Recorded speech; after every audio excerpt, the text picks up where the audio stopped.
On this episode of the John 1911 podcast, H&K goes NATO only. SIG offers $500 red dots. GP11 Ammo is being made again. And why I hate the NFL. Okay, good morning everybody. This is Marky and Freeze, and this is episode 47 of the John 1911 podcast. How's it going, Freeze? Going good. You sound a little tired this morning. I'm pretty exhausted and wore out. Well, we didn't have to do this if, we haven't done a podcast in a bit because we've been busy with a bunch of other stuff. So I reached out to you and see if you wanted to do one. I didn't know you were that tired. I would have just put it off another day. It's okay. Might as well get it out of the way. Yeah, we have a lot of people kind of breathing down our necks on the podcast. Like, hey, when's the next one coming out? I mean, it's almost every day. So, figure might as well go ahead and get it done. Yeah. You want to? Well, you know what? I'm going to start off easy with you. I saw a report this morning. Let me see if I can find it. It looks like I can't ever pronounce this company's name. You know how to say it. It's is it the Swiss Ammo Company, RUAG, R-U-A-G? The people that make the 7.5 Swiss. Yeah, I don't know. Well, the Swiss have moved away from the 7.5, I believe. They're going more NATO, and but there's still such a demand. Apparently, they're going to continue. The word is they're going to keep making 7.5 Swiss ammo, 20 million rounds a year. The GP11 ammo that we have. Well, I mean, if they're only making 20 million rounds a year, what's everyone else going to do? Funny. Yeah, it kind of reminded me because we've been so busy. I forgot about the 7.5 barrel project that I wanted to have done, and we were going to have a shoot off between your 7.5 and maybe a theoretical 7.5 that I did. Because a lot of people don't know this, but it's basically a 30 caliber bullet, and but it's basically loaded to match quality. Yeah. And it's basically like you're buying match ammo at case prices. Try doing that with Federal Gold Medal match in the United States. Yeah. And I can't remember what they say. Is it under an MOA or something out to 300 yards? Or 1.1 MOA? It's a pretty good guarantee. Yeah, it's. I'll tell you what. If anyone's not familiar with the 7.5 Swiss, I suggest you really look into it. I mean, the 7.5 Swiss is it's really an amazing round. And I mean, with that being said, it's not that the 7.5 Swiss is so awesome compared to other rounds, but the fact that you can buy the ammo surplus, which means dirt cheap, and you're getting a match grade ammo at surplus prices. I mean, plus the Swiss rifles that feed the 7.5 Swiss are just fun rifles to shoot. Yeah. they're not high speed, low drag or anything like that, but they're fun, they're accurate, you've got great quality ammo. I mean, what's not to like about it? And if you're on a budget, man, it's right up your alley. Yeah, if you're not a hand loader, but you want to be a volume shooter with quality ammo, again, it's a 30 caliber bullet. I mean, I wouldn't really recommend shooting it at 1,000 yards. I mean, you obviously can, but there is an option out there. I mean, you're going to be the guy with the 7.5 gun, but as long as you can get the ammo. Now, hey, look, I guess I need to say this. If you listen to this podcast and you want to run out and be like, I'm going to give me a 7.5 Swiss rifle, and then you buy a case of ammo, and then maybe you can't find another case for 6 months, that's just kind of how it goes because it's imported. It comes in waves. But I mean, it comes, the cases, or was it 488 rounds a case? Is that what it is? Yeah, it's something like that. It's just a little shy of 500 a case. Yeah, we have a couple cases, and I mean, I know you got a case, and there's a case in the armory. I've got a case in my garage, and I believe I'm like almost positive there's a full case in the armory. Yeah, as a matter of fact, I see it. I'm in the armory now, so you know, I just thought that was interesting because, I mean, again, like I would not. Look, being a U.S. based shooter, I am not even remotely interested in hand loading 7.5 Swiss. I don't want to deal with it. I mean, if I was going to do that, I would just do 308, which, you know, I do some 308. But,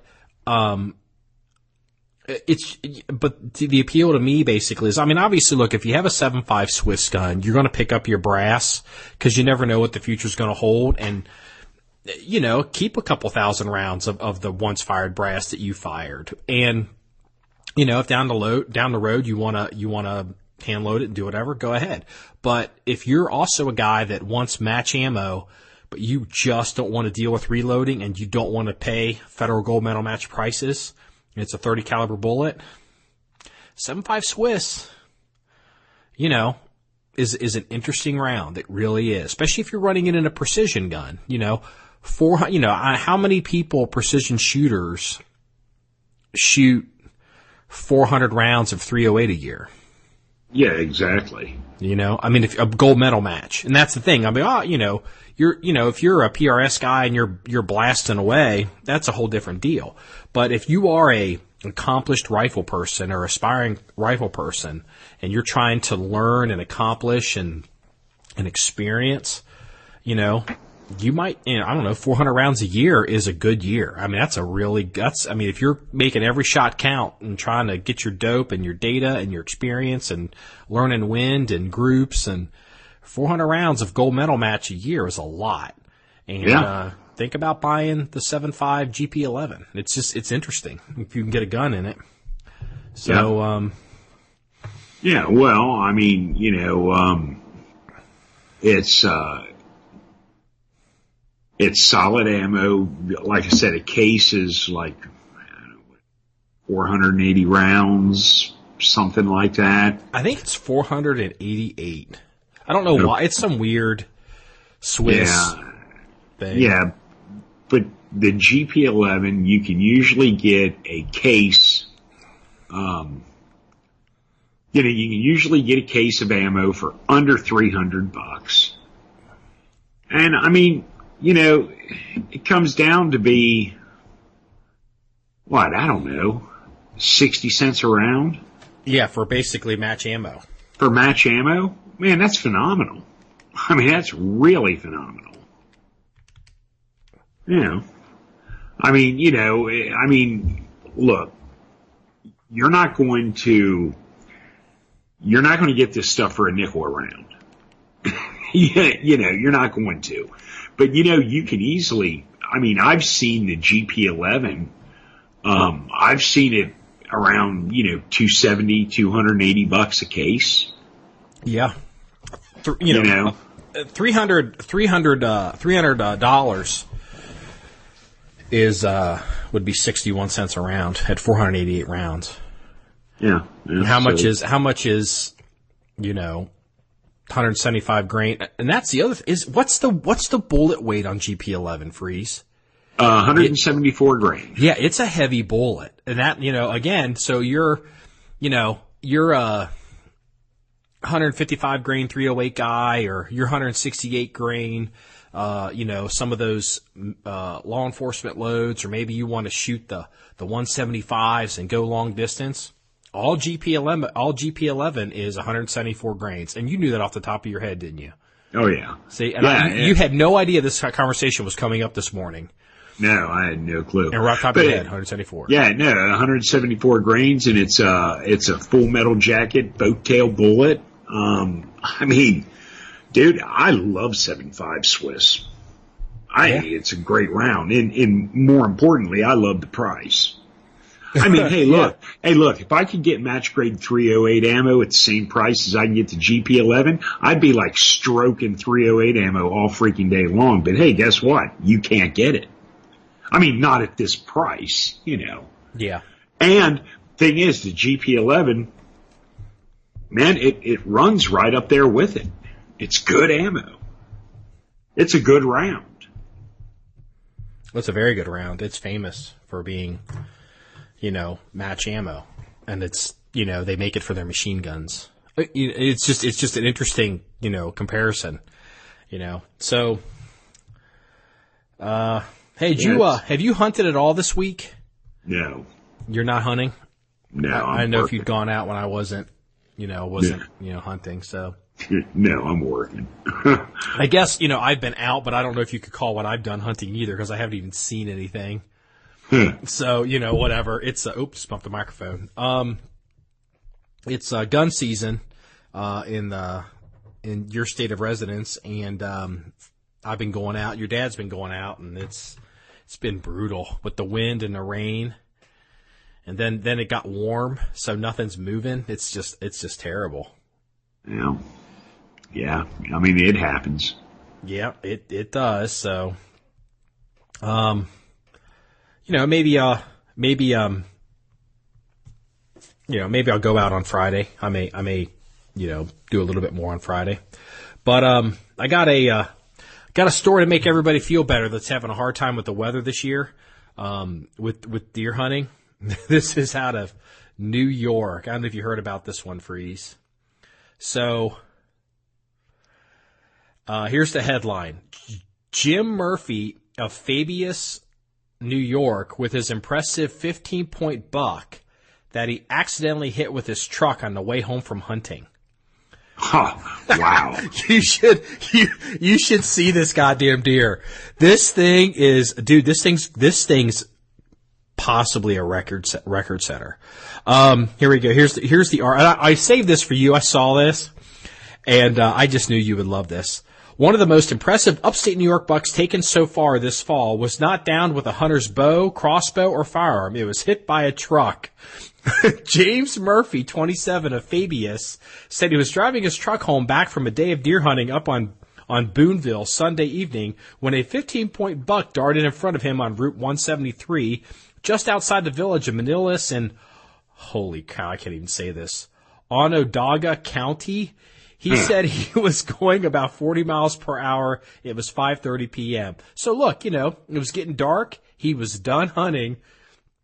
Here's this quote. It was probably chasing a doe. Hit him square on. He went underneath my truck and trailer and died quickly, he said. Oh, man. Murphy called the Manillas police and then his wife to tell her he'd be home late. Murphy told the officer this is the important part. Murphy told the officer he wanted to keep the deer and got the proper tag. He field dressed it, brought it home, and hung it up his barn overnight. The following morning, he brought it to G&B and Sons Deer Processing in East Syracuse. The processor, we didn't weigh it. Our scale was broken. That sucks, said a woman there. The rack was really big. We've been in this business for 38 years. I've never seen a rack as big as that. Damn. The body was average size, according to them. The taxidermist said the gross rough score of the antlers using the Boone and Crockett scoring system is nearly 200 inches. Nice. Yeah, so, hey, just remember this. If you're out hunting and you get skunked and you're on your way home, just remember, you're not actually done till you park your vehicle. Yeah. He's got a tag, and they're like, well, dude, he's a legal hunter, and it's in season, and he's got a tag. They're letting him keep it. Hey, yeah, sure. Well, and the thing is, he didn't even have to burn a tag. The cops just wrote him a... I think that he did burn a tag on this. I think they. No, you never have burned a tag. Anytime you hit a deer, the cops just write you up a slip. Okay, are you sure that's true in New York? Well, I don't know about New York, but I've hit fucking deer before. Yeah, I know, but but they're saying that they made a reference here to a tag. Like they said, he went and got the proper tag. Like he may have been doe hunting, and didn't have a buck tag, and so they made reference that he went and got a proper tag for this deer. I don't understand why. Well, it's New York. It's New Who the York, hell dude. knows? It's New York. I mean, they want their money. Yeah, So. I mean, in any other civilized country, if you hit a deer, you don't need to burn a tag on it. Yeah, well, so I'll tell you what. I'll you know what? I'm gonna see if I can't send this to you right now. I want you to see the. Let me see if I can send this to you. My system will do it. It's a hell. I mean, it's a hell of a rack. It's not as wide as a lot of them. It's pretty. I mean, it's just how big it is. It's wide, but it's not. It's not like some of the big wide ones I've seen. But it's. I mean, considering it when I actually can see his truck probably in his trailer. It's lucky that he didn't maybe even mangle the horns on it, but the horns look like they're in good shape. So the rack. So. Yeah. I just wanted to tell you that, so. Now that's cool. Hey, just change directions here. I mean, part of our job is to like cruise the highways and the byways of the internet, all that crap. And I saw a awesome meme the other day because I've just been like, loving all the millennials that have been whining about Trump and just carrying on and having a field day. Oh, my favorite are the ones that fake hate crimes against themselves. Yeah, isn't that awesome? But I saw this meme, and it's like, every once in a while you'll see a meme that's like, this is real world stuff. This is just good shit. And it's a picture of Ronald McDonald from McDonald's, and he's talking on the telephone. And the caption is, "They want $15 an hour? Sounds to me like someone needs a McFucking drug test." Think about that, though. Oh, yeah. How many McDonald's employees smoke dope? Oh, man, I'm going to get a call. I'm going to get a call. You know what? And I don't even care. I know you don't. I'm going to get a call. But you know what? Sometimes the truth hurts, but sometimes you need to hear the truth. We haven't had a call in a while from a lawyer. Then get one from McDonald's. I didn't see that one coming. So, hey, is there any more updates on the shooter up in Ohio State? I guess he's not a shooter. I guess he's the. Well, according to Tim Kaine, he was. God, Tim Kaine. No, I haven't heard any. Honestly, I haven't really heard anything more on it, but I haven't really been paying. Oh, you know what though? I did hear something on this, and this doesn't have anything to do with the slasher. Mm-hmm.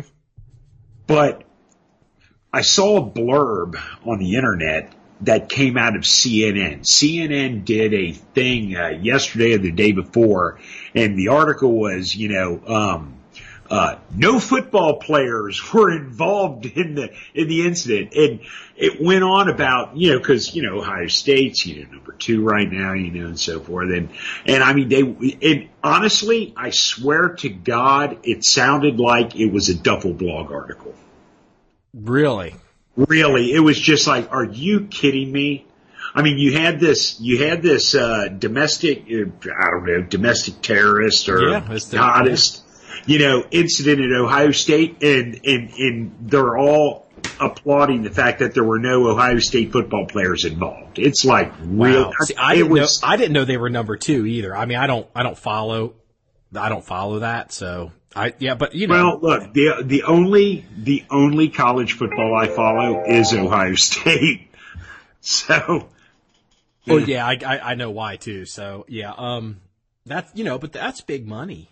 Well, weren't you telling me that there was a casino that opened up in Ohio and they actually used the name of the Horseshoe Casinos? Yeah. Of the stadium. And like they didn't even check. And so Ohio State was like, y'all got to change the name of your casinos, motherfucker. And they actually had to do it. They built these damn things. Yeah. You know, billion-dollar casino businesses. And, you know, Ohio State football came down with, you know, their, you know, Ohio State has a law school. And, hey, man, look, here's the thing. When Ohio State decides to sue you, the question isn't, do they have enough lawyers and enough money to do it? The question is, how many alumni will gladly do it for them? Yeah, for free. You know, and I'm sure Michigan's the same way. And sure, all your major colleges that have with law school. schools. Yeah, absolutely. Yeah. So, yeah, you know, I mean, like, I don't know how many casinos are used to basically getting threatening letters from lawyers and then having to back down. You know, because they're usually the big dog. And it was just a funny story. So the Ohio State boy, there's been a little bit coming out. I guess he was featured in a newspaper on campus complaining about stereotypes of Muslims. Yeah, I heard something about that. And it was just like, oh God. And excuse me. And so somebody had come out and they were trying to say because I guess this guy's an immigrant from Somalia. And they were really pushing this hard. They were trying to say that, well, this isn't Obama's fault because this guy came to the country under George Bush and, you know, somehow trying to, you know, move the needle. But then I heard, and again, I don't know what's true here, but I heard a counter to that saying that this guy had immigrated to the U.S. in 2014. I mean, he's a relatively new dude. And he's Somali, but he came to the U.S. through Pakistan. Really? And it's like, holy shit. I mean, it's just, you know, I mean, you start looking at the information and you're just thinking, damn, you know he was on a list. I don't care what they say. He had to be on a list.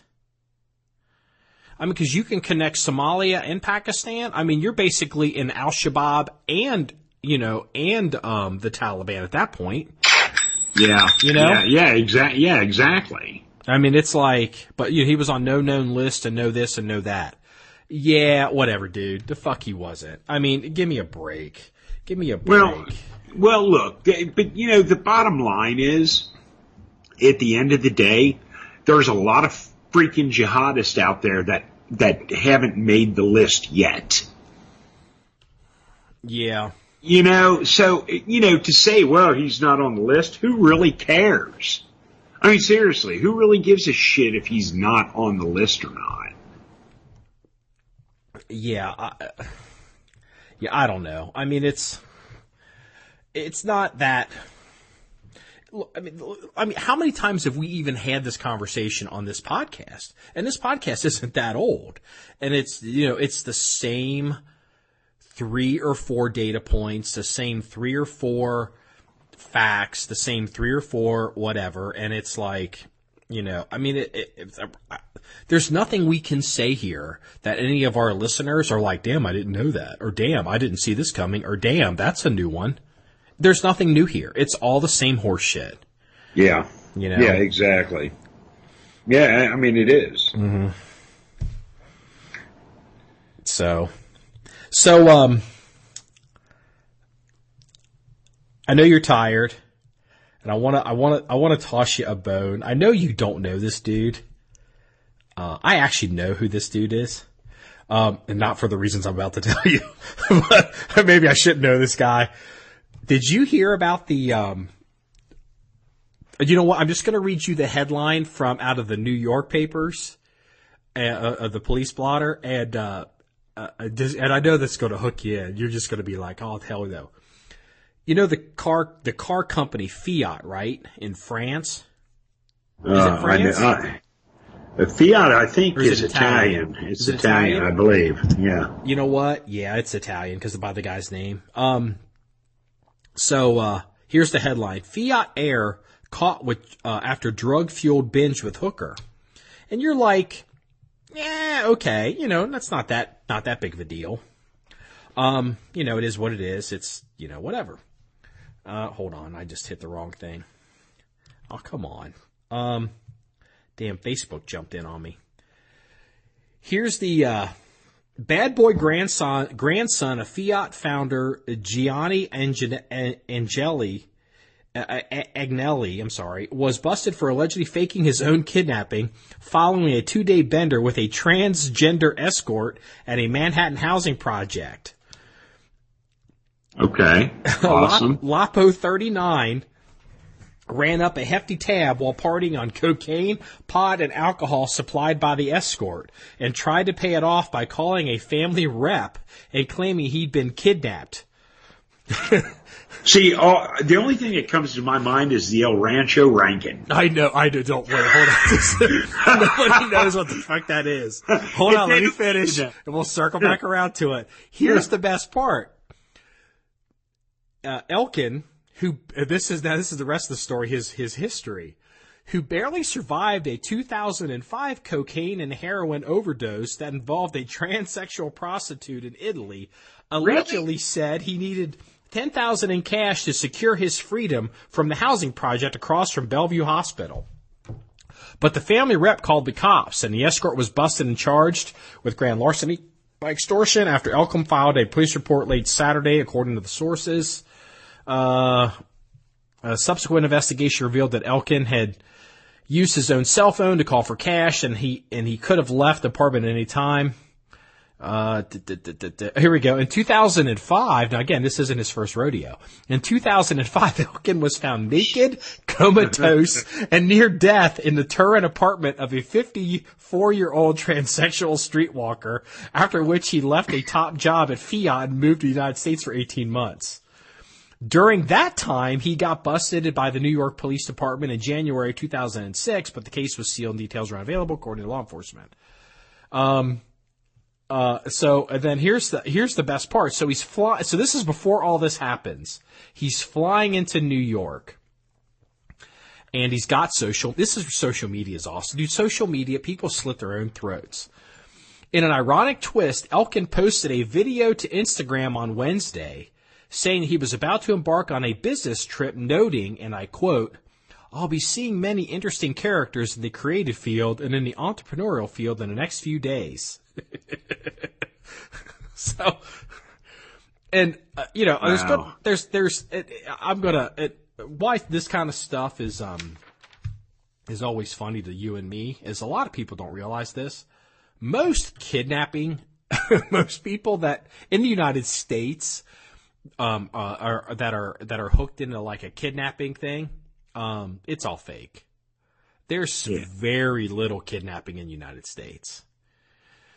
And I don't recall, I only recall one that I'm familiar with in the past 15 years that was real in the United States. They buried the person.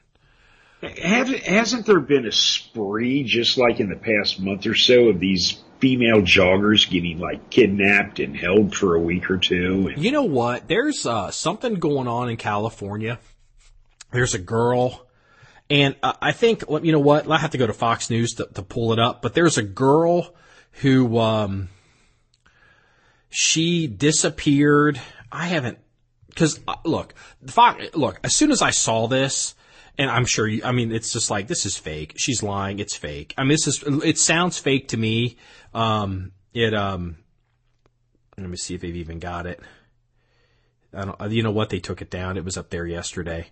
But, it just, this woman, I mean, look, maybe she's innocent. Maybe she's, well, I heard she was like branded and shit. Yeah. I don't know. I mean, I don't know.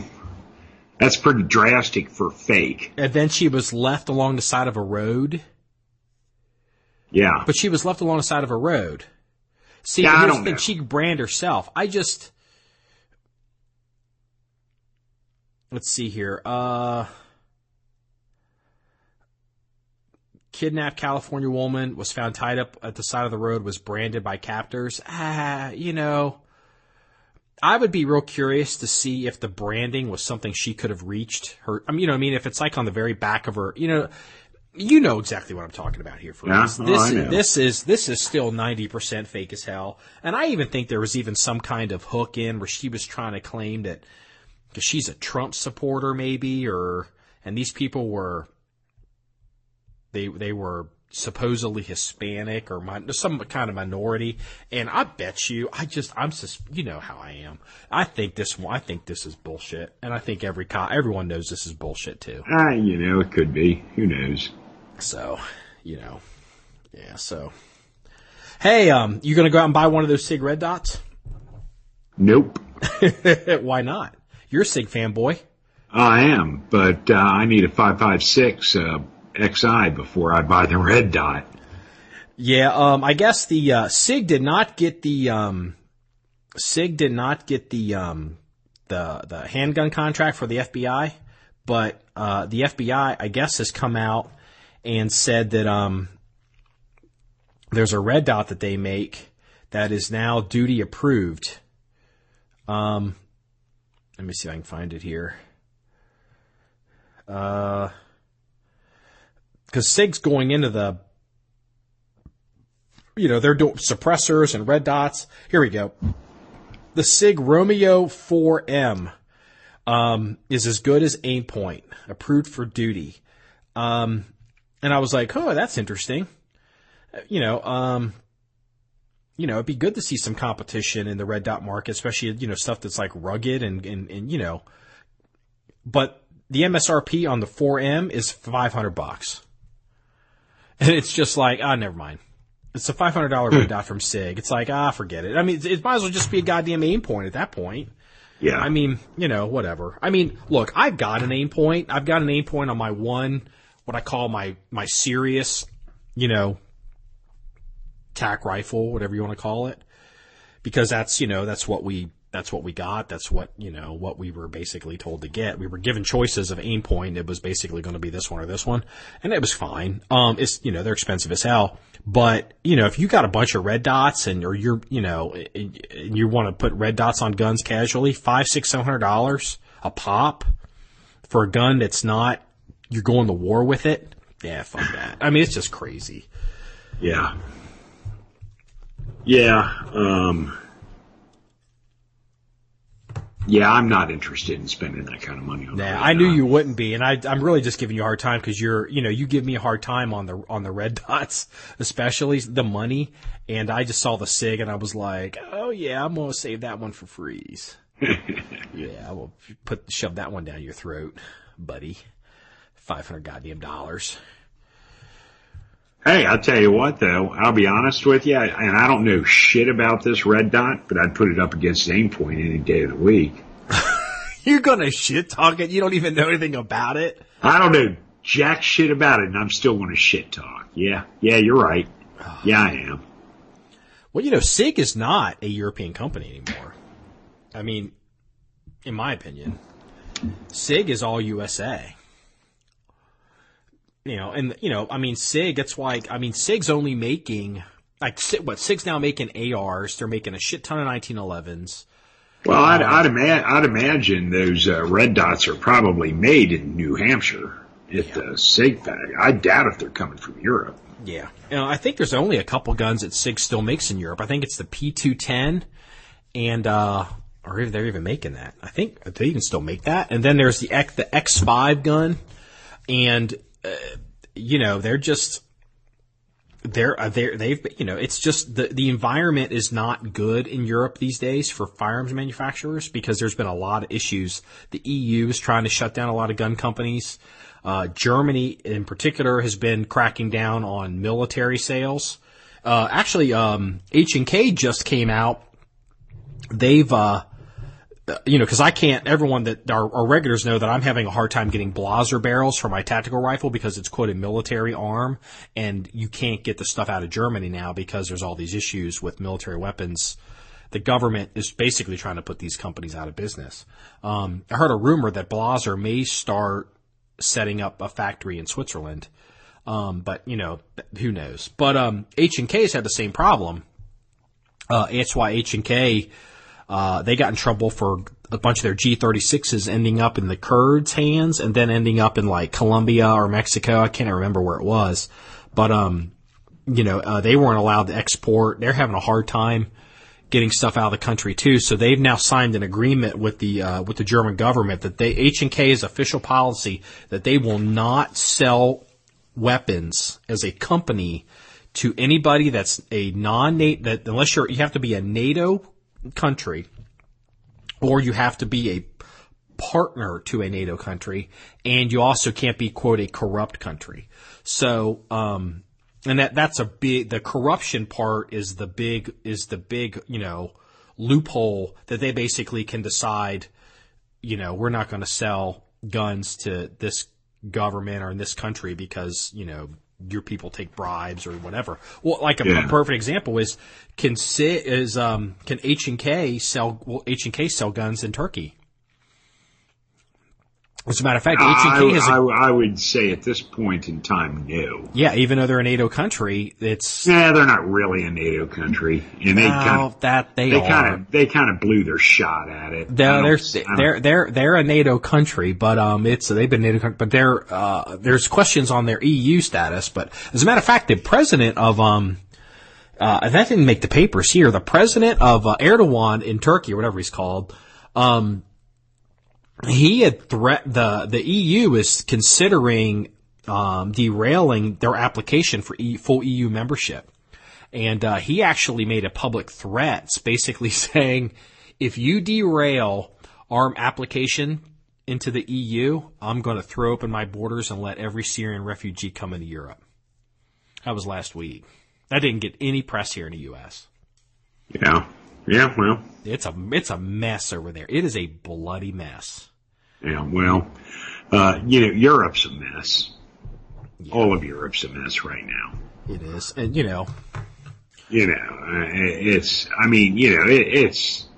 it's pathetic. Angela Merkel came out and said she's running again for another term, and she's now running on, and again, she's the person that basically let all these people into Europe.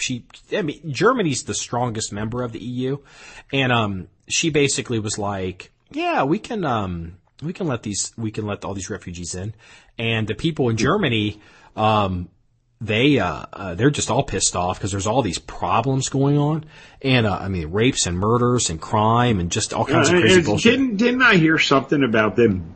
A town building a wall in Germany to keep the Muslims out. I think that was actually in France. I think that was in Calais. There's a bunch of them.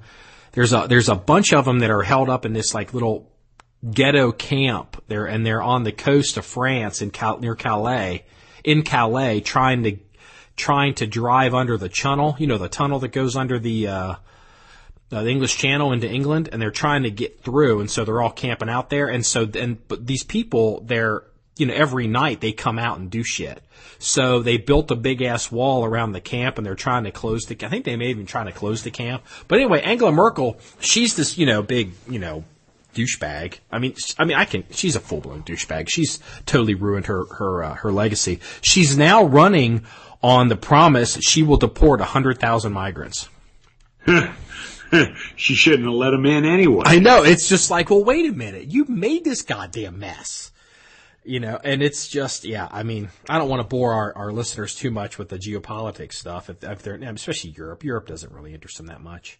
But, it's, geopolitics. Hey, Castro died. That's all I want to say about that. Fuck that. Whatever. We haven't done a podcast in weeks, and, we have a lot that, we just really haven't talked about. And, just all these hippies and liberals trying to, praise Castro. It just, man, you listen to, these news announcers and you hear all these reports. And it's like, it just boggles my freaking mind that these people actually talk about Castro like he was a good guy. Oh, he was an innovator, and he did this, and he did that, and then you've got that jackass football player, talking about, how Castro, has great medical and all this other goofy bullshit. It's like, really? Yeah, Pumpernickel came out in like support of Castro, and then like Castro died the next day. And Pumpernickel just cannot catch a break. Every time he does something, you know what his biggest problem is? His bitch of a girlfriend. I've heard she's a hey, look, I know that argument, but it takes two to tango, and obviously I totally agree with you. But you know what? Look, he's pretty much of a Nimrod, and she probably has him wrapped around his finger. I mean, he doesn't seem like a very smart guy to begin with. No, he actually doesn't, because he keeps making these mistakes. Yeah. So, Are the NFL ratings still down? Oh yeah, big time.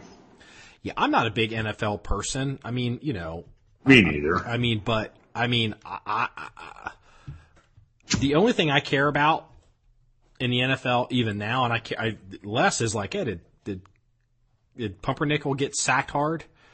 It's like, all these people, they want to shit on the country, they want to shit on the flag, they want to shit on the Constitution, they want to shit on basically, the entire country that isn't part of the coast, and then they're all complaining, gee, I wonder why the NFL's ratings are going down. Well, their spin is, well, it's an election year, and everyone's, paying a lot of attention, in heavy election years, our ratings always go down, and I don't buy that argument, because look, the truth is, football fans are football fans, and, you got to deal with an election for a year and a half, and that's really not going to interfere with your football viewing pleasures.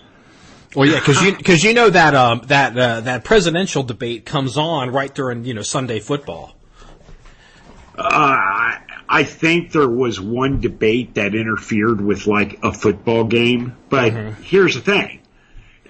Okay, so maybe the ratings for that particular game might have been down, but the ratings for the entire NFL viewership is miserably down.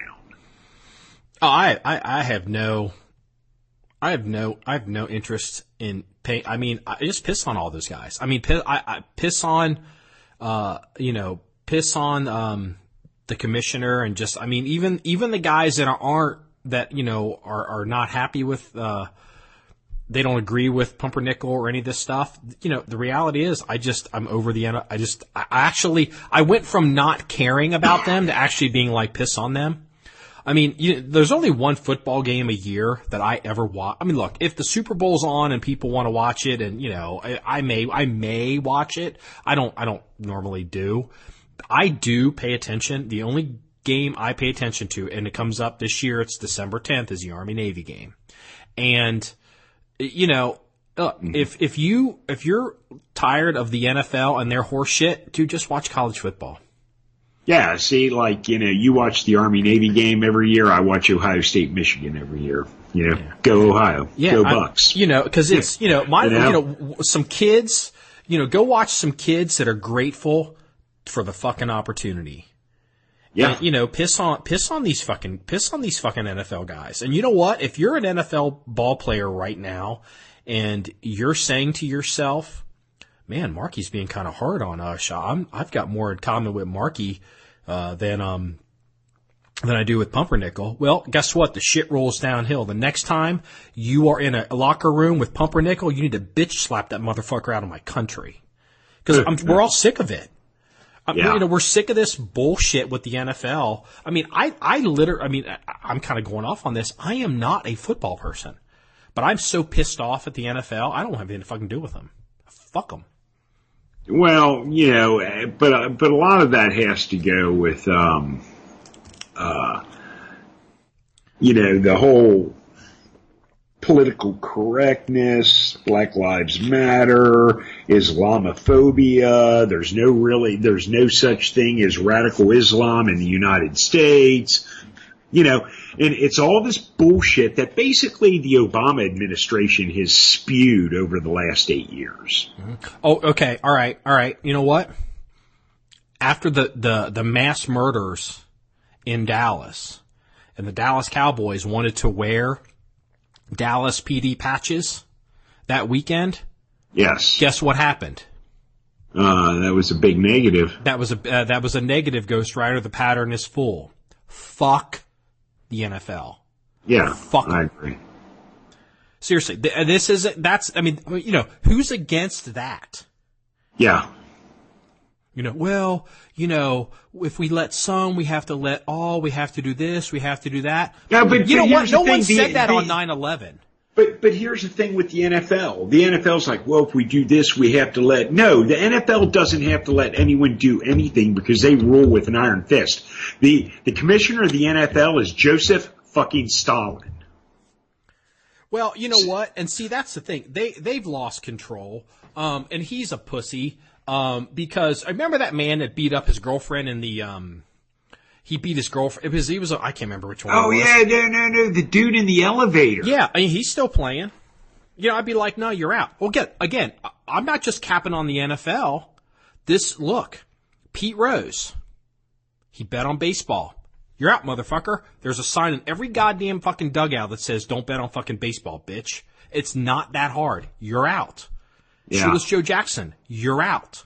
Here's the rules. There has to be some, you know, and it's all this mealy-mouth, wishy-washy. No one stands up for fucking anything. And now we're stuck listening to guys like Pumpernickel shitting on my country.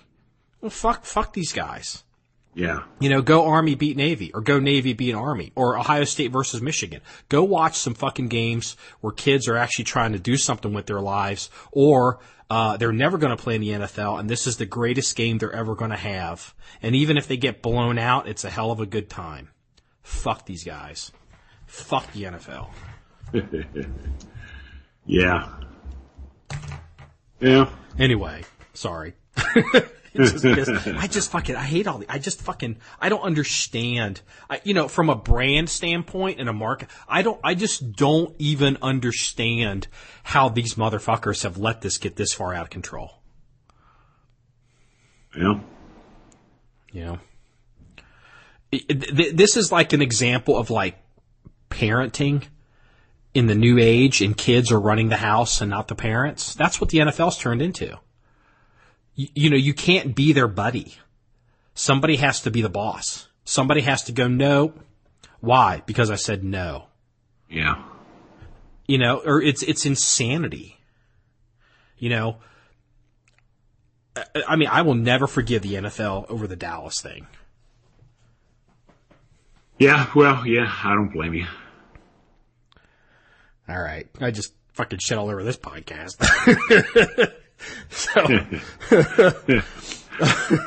So, hey, you know about the pipeline, the pipeline protest that's, I guess, happening somewhere.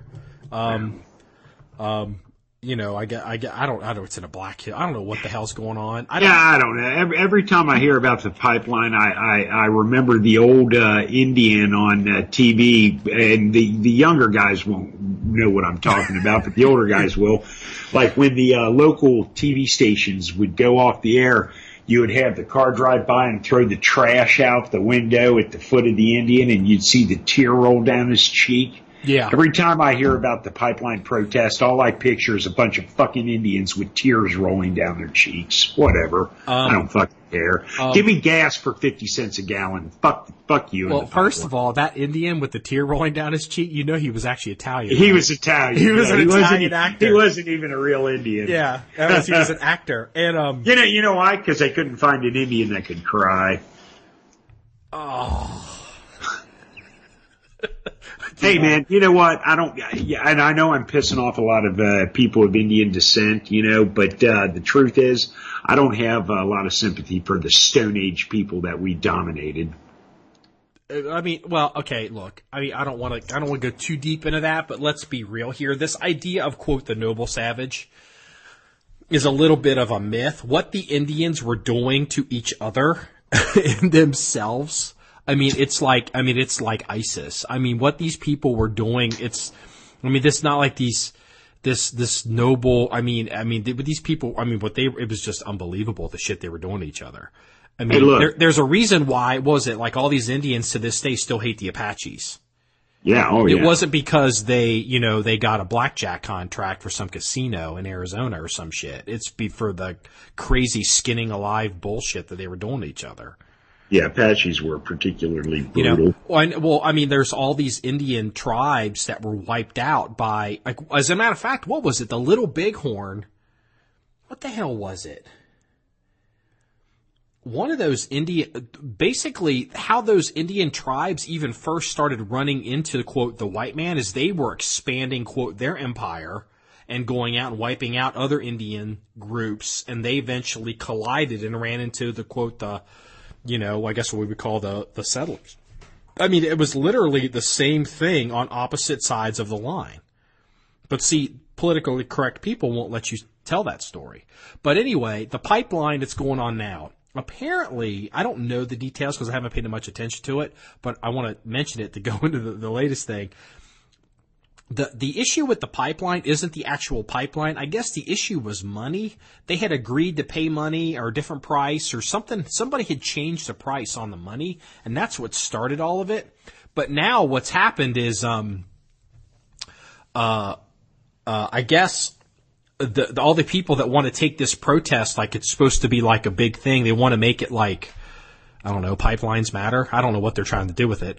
But it's turning into a big festival. It's turning into Burning Man or the Grateful Dead Deadhead concerts. Or basically it's turning into Occupy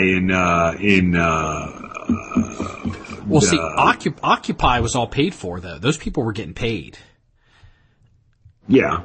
But my point is, when they were in Central Park a few years back, yeah, raping and drug dealing and doing all this kind of shit, it kind of.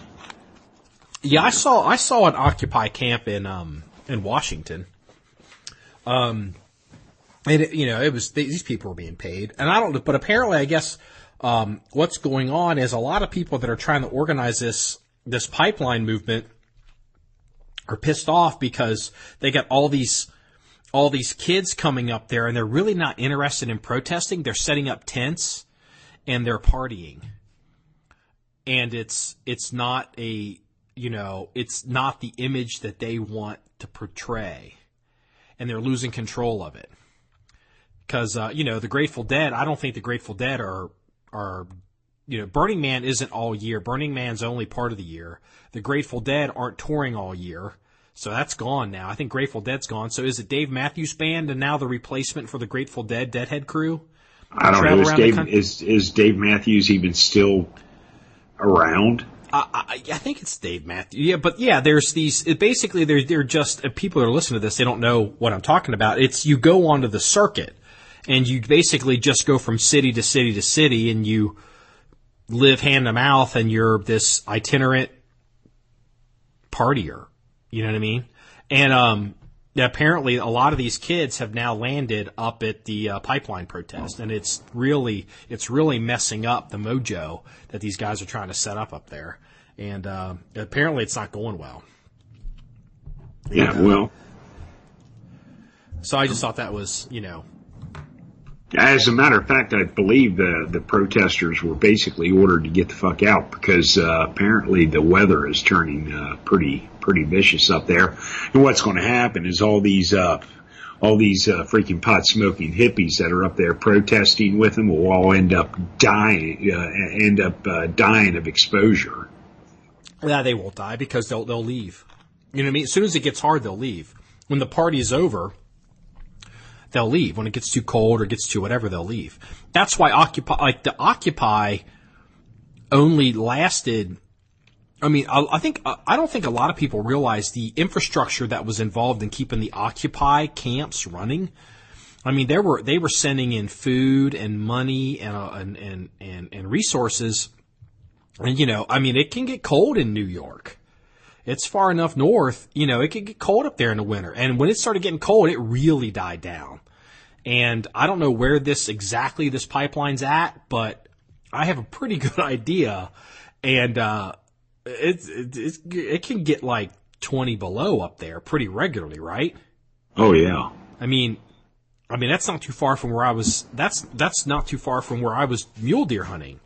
Well, I don't know where the pipeline is because I don't really care enough about it to look into it. But I know like Fargo, North Dakota, is like the coldest like town in the United States. I'm sure there's somebody in Alaska that would disagree with that. Well, maybe it's the lower 48, but I mean it's like average temperatures in the winter. It's like the coldest area of the United States, or so. I heard something about that. Yeah, I think I've heard, because they get the Arctic, what they call that, the Arctic blast. Basically, it hits them every year, no matter what. The Arctic jet stream or whatever comes down and freezes Fargo. Yeah, I guess. Yeah. Hey, do you know any good places I can get a Appendix HKVP9 holster? Nope. Nope. Sure don't. Yep. I'm kind of screwed on that. Yeah. Spencer Keepers from Keepers Concealment. I have a VP9 holster, and I tell you to go screw yourself. No, he did not. It's weird. So, I mean, I don't know them. People send us emails, or we get, customer service things. I mean, we pretty much have to deal with it. And sent this holster had 2 cracks in it, and my VP9 was basically falling out of the holster. Not basically, it literally fell out of the holster. It happened twice in one day, and I was like, what the fuck? And I looked at it and saw a crack, and I was like, well, okay, whatever. Then I was packaging it up the next day and actually found a second crack in it, and I'm like, man, sent the holster up there, didn't hear anything, and I know it was delivered because we ship tracked. And then I reached out, and he came back with this, I don't know, it was kind of this vague email, and it was like, well, I've never seen one crack that bad before. I could repair the holster, but it'll never look right. Or I can, we can make you a new one. We'll give you a 10% discount, move you to the front of the line. Wow, that doesn't say a whole lot for Spencer. Whatever. I mean, and so it was just like, which is, I mean, I guess the it's a 2-month wait for a holster, and that sucks. And again, I don't know if I want to quote bump in front of the line to somebody who's been waiting for months for a holster. And then I have to drop another, what is it, I don't know how, it is $150 or $130 for the holster, which, whatever. But so I said, I told him, I was like, well, I'm really not comfortable with, this is an email, I'm really not comfortable with jumping in front of the line. I don't really care about cosmetics. Is the holster repairable? But I left him an out. I was like, okay, but what do you want to do? What's easier for you? Because I don't know if he's basically trying to get out of, I don't know if you can repair Kydex. I have no idea. You can actually weld plastic, so I'm sure there's an easy enough way to repair Kydex. Yeah, so I don't know what, I don't want to, jam him into a corner here to do something he doesn't want to do. And I laid out my position, gave him a response, gave him options and his preference, and I've gotten no response. And I don't know what the hell. I mean, I don't want to bug him, but it's just like. Well, I'll tell you what. I'm probably going to have to buy another holster from somebody.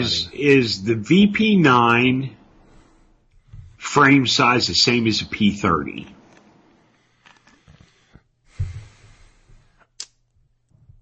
off the top of my head, for some reason, I think they are not interchangeable.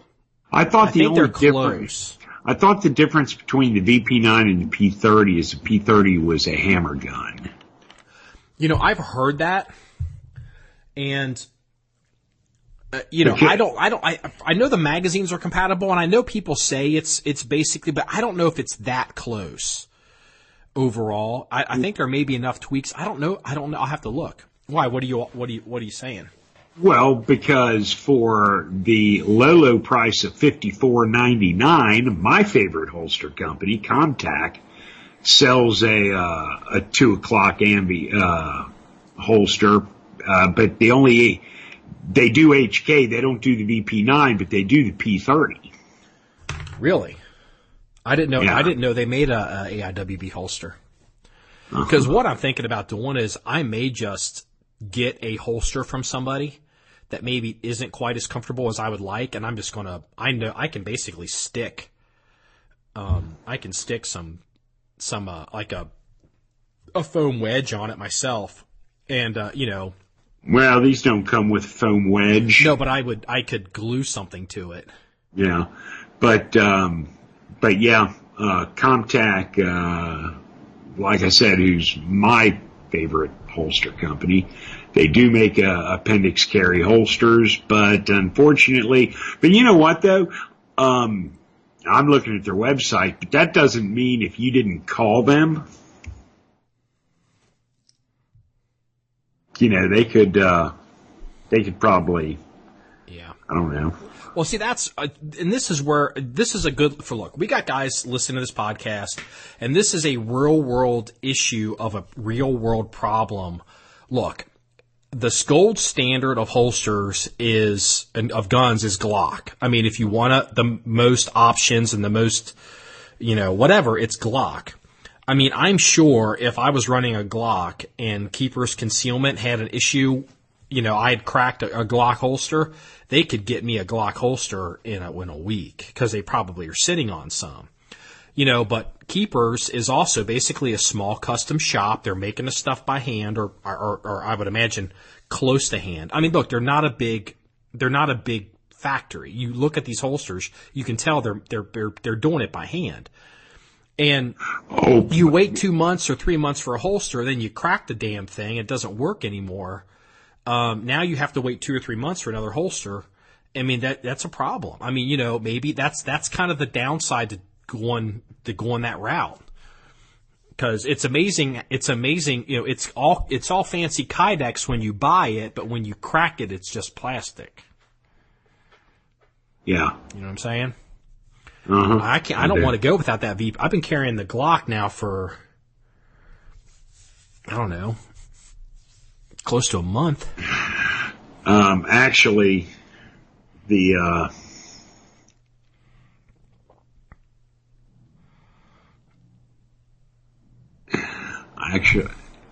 Actually, you know, I'm pretty sure that the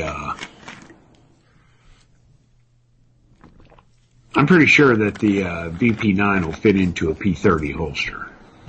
Did you Google it? No, I haven't Googled it, but fortunately, I don't have my gun on me right now. It's upstairs on the kitchen counter, but I want to think on the holster, you know, they always give you the model number. I believe it says VP9/P30. You know, it's molded into the holster. Oh, really? So it's part of their, okay. See, I mean, that's the thing. I'm just going to have to, look, I mean, I'm just being honest here. I cracked the Keeper's holster, you know, and look, people like holsters to be as thin as possible. I get that.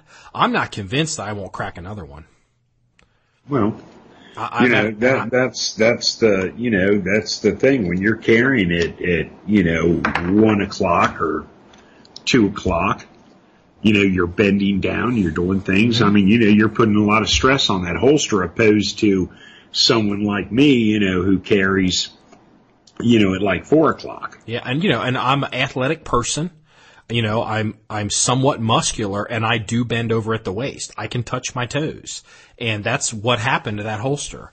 I was either bending over, picking something up. Maybe who knows what I was doing, but it cracked that. Maybe it was when I fell down or something or ran it, but that's a kind of, you don't think about it. And I'm kind of learning this as well, because AIWB holsters are a relatively new thing for me, but AIWB holsters probably are under more stress than a 3 o'clock holster. And I don't know if I want to be $300-400 into another one of these holsters and then crack another one. Mm-hmm. I'm thinking I'd rather have something that may be mass produced. At least I could have 2 of them. Yeah. The money sucks, but it's the wait time and the money that really sucks. Well, look, you order a ComTac holster, they'll put it together for you. What's their delivery time? Are you on their website? I can go to it real quick. Hold on a second here. It usually takes 2 to 3 weeks to get a holster from them. Yeah, they're making them too. But they're doing mass production. They're mass production. Well, yeah, they're mass producing. I mean, the ComTac holsters are hybrid. Well, that's not all of their holsters are hybrid. Like their ambi holsters are not hybrids, and their outside the waistbands are not. They're 100% Kydex. I like the hybrids, the leather and Kydex holsters. Mm-hmm. But like with the model holster I wear, I always order the MTAC. And I mean, like the leather body. Oh man, they mass produce the leather bodies. They put the keepers on them. And then the mold, the Kydex mold for whatever gun, they have molds, made up, and they make, if they make a mold for say a 1911, they probably make 100 of them. And then when someone orders one, they grab the leather body, they grab the mold, then they grab the little bushings and screws and put them together and put the key, they build it to order on what you want because they'll put they'll put whatever cant you want on it and whatever type of belt keepers you want, So they're built to order, but the parts they're assembling it from are mass produced. Yeah. So you don't have a 6-month wait time because they're not tanning. They're not going out and slaughtering a cow to tan the leather for your fucking holster when you order it. Yeah. And the nice person that puts your holster together will include a little packet of Smarties. You just want the Smarties. That's all it is. You're just a sugar addict. I just spend the money so I can snort Smarties. You grind them up and snort them. Hell yeah! Hey, why don't you freebase some and inject them between your toes like a heroin user I was telling you about? I prefer to use my eyelid. Yeah. Why is that guy in the hospital? Oh, he's got a spider bite on his foot. Uh-huh. Uh-huh. Yeah. Sure he is. Yeah. Spider bite, huh? Yeah. Sure he is. Yeah. Yeah. We gotta stop there. Shooting up elephant hair on. So, yeah, apparently, yeah, I started checking more into that. I guess the fentanyl is really, basically, looks like all the heroin has fentanyl in it now. They're, at least around here. Well, the problem, see, here's the problem though. It's not the same fentanyl that you would get, like, it's the zoo grade fentanyl that they use on freaking elephants and gorillas. That's the problem. You know what? Harambe would be alive today if the dopers hadn't used all their fentanyl. Exactly. Yeah. Yeah, yeah. So, yeah, I don't know what I'm gonna do with this goddamn holster. It's just a wreck. It's a fucking wreck. Because like I was looking at maybe a Remora or a Shaggy holster, and you've never heard of those two companies, but you're in the same goddamn boat. These are basically guys making holsters by hand, and it crack them or mess them up. It's hundreds of dollars, and you're going to wait 3, 4, 6 weeks for one, and I'm back in the same boat, and I'm just kind of sucks. So yeah. I say order a Comtac. How much are they? Like $50? Like $60. Okay. Little less than $60 with shipping or whatever. You'd be, like I said, you're talking around 60. Because what you can do is people were doing this on the internet. They were taking the holsters and they were taking those like Dr. Scholl inserts that you buy at the shoe store. And, all this, padded gel, whatever stuff. And they basically were just gluing it, strapping it to the bottom third of their AIWB holster. And all of a sudden, it's now a fantastic holster. Yeah. Okay. And it's very comfortable. And it's like, Yeah, good for that. That's it. And the thing is, that even opens up a lot of maybe other holster companies. Because, the one thing I do like about the Keepers holster is it's I guess I can't say rugged now. No, you certainly can't. No, it's, I